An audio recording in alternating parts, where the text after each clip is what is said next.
Hello, and welcome to the prologue for Season 4.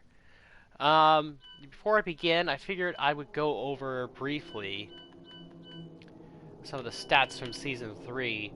We had a grand total of 1, 2,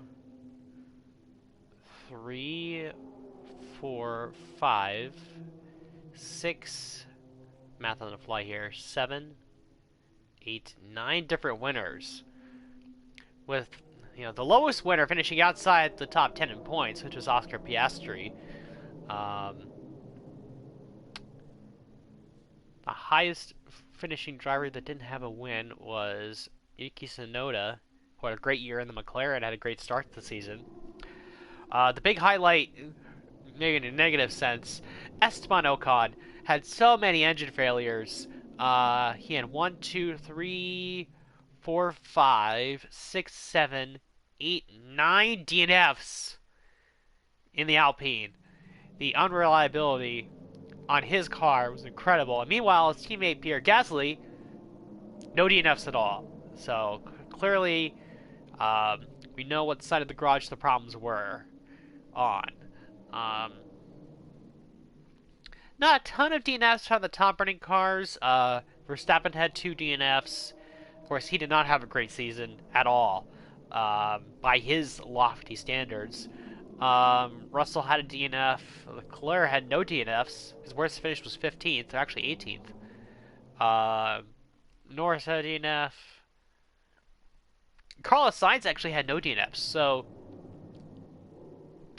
actually, Ferrari, as I can tell here, they had no DNFs whatsoever. Unless I'm missing something. But there you go there with that. And of course, Verstappen really came on in the second half of the season, and that's how he ended up finishing 5th in the standings. In terms of my season, 1, 2, 3, 4. Again, like I said in a previous video, it was sort of even. The wins were spread out throughout the field, and then I just ripped off on that last third of the season with winning 1, 2, 3, 4, 5, 6 of the last 8 races, which is pretty impressive after winning only 4 in the first 2/3 of the year. But there you go. So, I'm now going to focus on signing the next teammate. And, like I said, I want to try to go to the driver market. And the person I have my eye on is George Russell. Mainly to see sort of what happens with the dominoes, where, if he leaves Mercedes, who fills his seat and who will enter, because Chadwick won't be there because she's not a driver that can be signed by another team. So we're going to go to driver market. George Russell. Approach.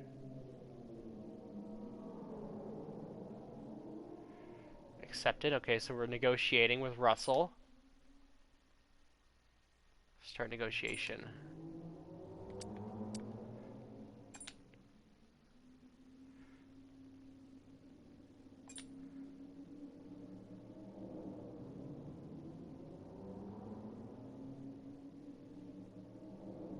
Mercedes. You're killing me, Smalls. They're out. Keep outbidding me.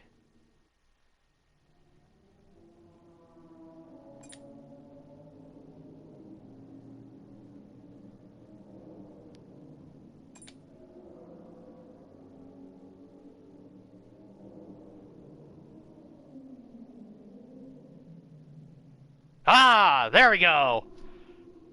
It was a tough negotiation process with Mercedes, but I secured the services of George Russell for Season 4. That's what I was hoping for, and it worked out. So that is fantastic.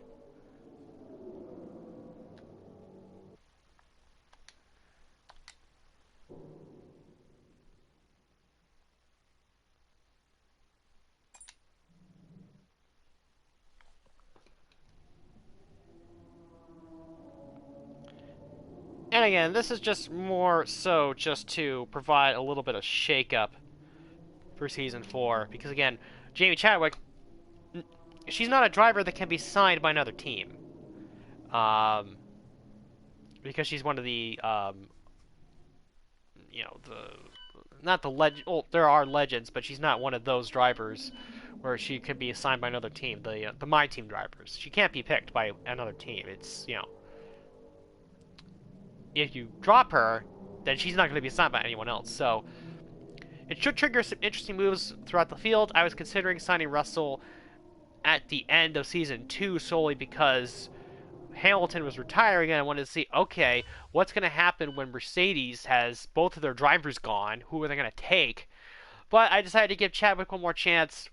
I wanted to get her a win, and I got her a win. So I feel like I accomplished my goal there. And she got a top 10 points finish, which that's not too bad either. Apologies if I'm slurring my words a little bit here. It's just the nasal congestion's really bad. Um, so we look through here. The livery is going to stay the same. Not going to change anything with that. On the R&D side, let's see how many of these we can get.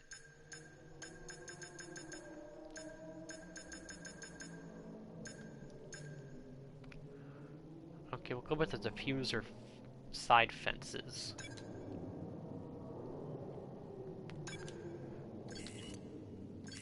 And it should be able to get the other two, I think, before the start of the season, but we'll see about that.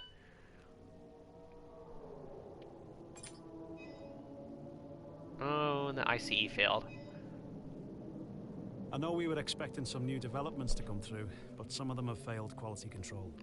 That's alright, that's alright. What to redevelop via the R&D screen. Alright, time to finish off season number 3.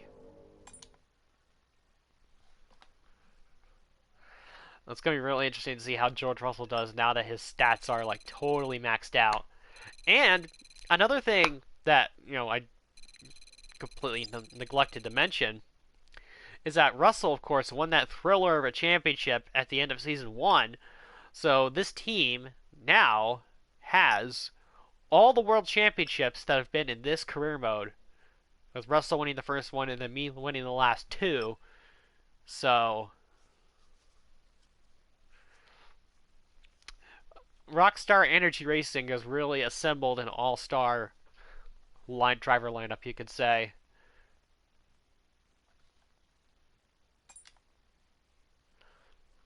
And it's funny, Russell hasn't won a ton of races in any of the seasons. Like, he only won like 2 or 3 races in the season he won the championship, and then this season he won only 2 races, and then I think in season 2 he may have won 2 or 3. Okay.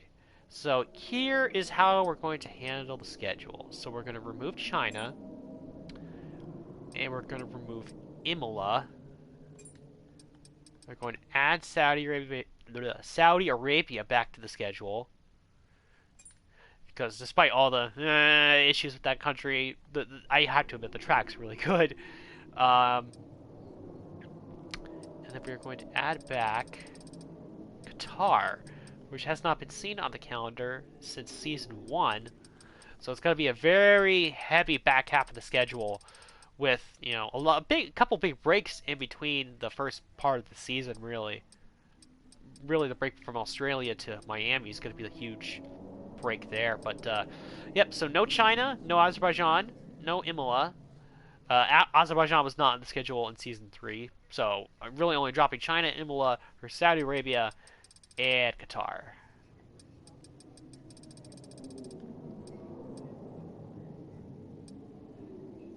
And advance.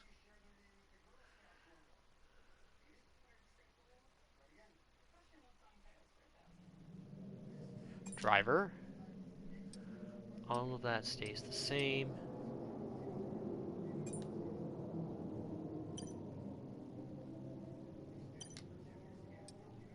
Clothing, that's going to stay the same.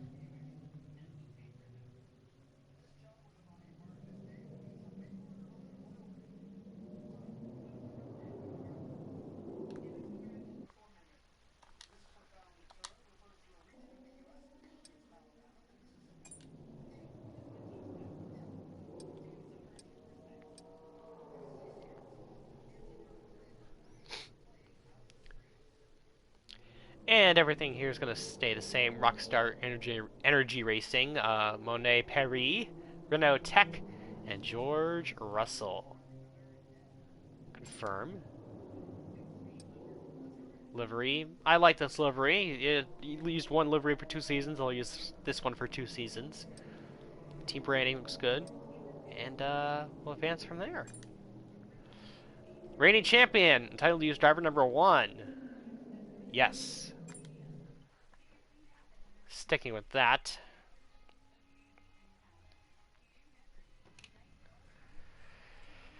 Okay. So, activities. We will do...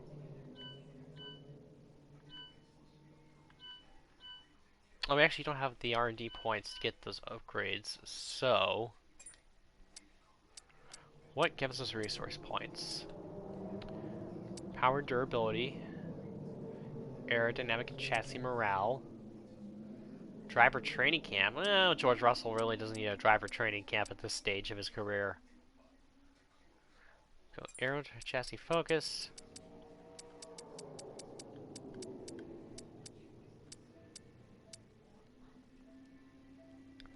Actually, you know what? Let's do something different. Because I can accumulate those, you know, the needed resource points for the,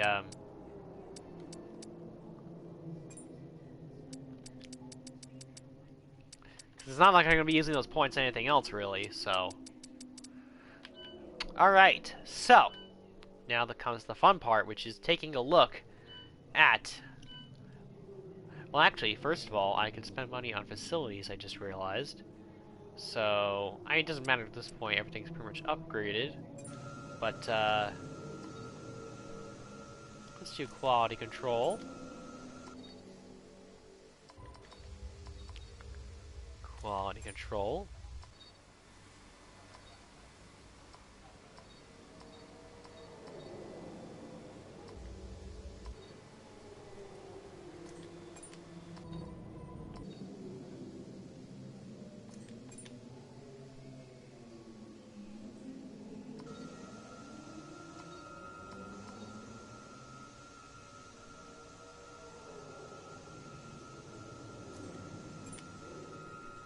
Alright, got a bunch of upgrades to the facilities there, even though they're already at level 3. Now comes the fun part, looking at the driver changes, and actually noting some team position changes. So Ferrari, McLaren, the top 2 behind me, Aston Martin, and then Mercedes and Red Bull sort of in the middle, then Alpine, Williams, Haas, Alfa Romeo, AlphaTauri. So, let's take a look and see where everyone landed. So Max Verstappen stays at Red Bull. Charles Leclerc stays at Ferrari. George Russell's, of course, on our team. Carlos Sainz stays at Ferrari, so Ferrari's still the same. Lando Norris at Mercedes. Pierre Gasly still at Alpine. Sergio Perez still at Red Bull. Valtteri Bottas still at Alfa Romeo. Albon still at Aston Martin. Tsunoda at McLaren. Ocon still at Alpine despite that horrible season. Zhou Guanyu still at Alfa Romeo. Kevin Magnussen still at AlphaTauri. Oscar Piastri still at McLaren. Nico Hulkenberg moves to Aston Martin, so that's a big move there. Lance Stroll goes back to Williams. Funny how that worked out. Nick DeVries stays at AlphaTauri. Logan Sargent stays at Williams. Jehan Daruvala moves to Haas. Felipe Drugovich remains at Haas.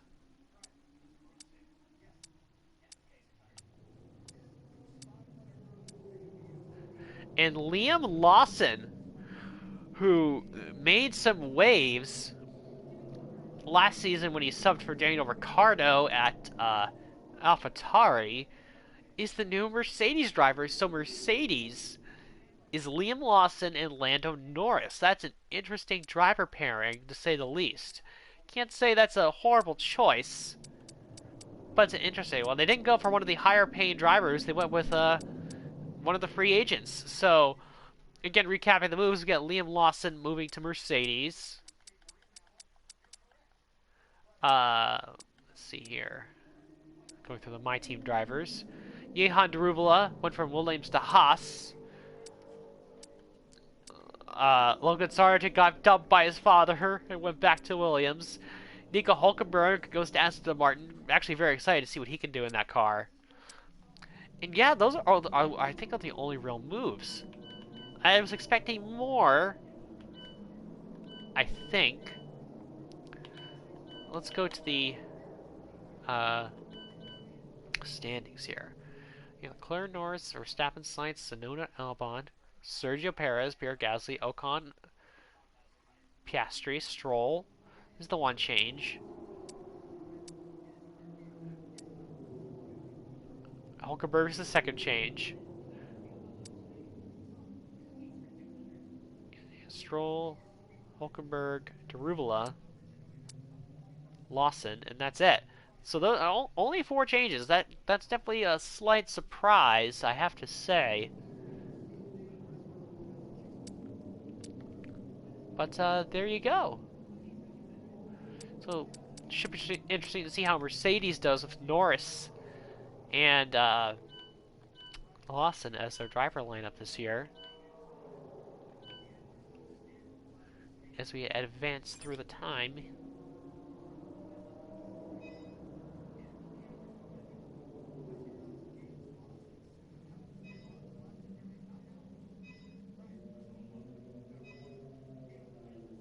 Okay, we've had the new parts come through the fabrication process. We'll have them with us for the next Grand Prix. Alright, so that was the prologue for the final season of this career mode in F1 2023. So, hope you all enjoyed, and sometime soon will be the Bahrain Grand Prix.